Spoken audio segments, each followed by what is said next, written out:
Hello, in front of me I've got Redmi Note 11 Pro.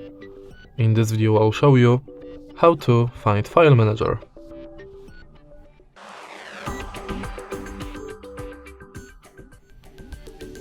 In the beginning, let's go to App Drawer and search for File Manager app. You can do it by searching for apps here or by individually searching it from the menu.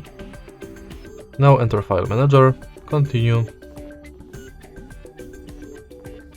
allow, and thanks to File Manager, you've got access to your internal storage, images, videos, documents, music, apps, downloads and Bluetooth, archives and more.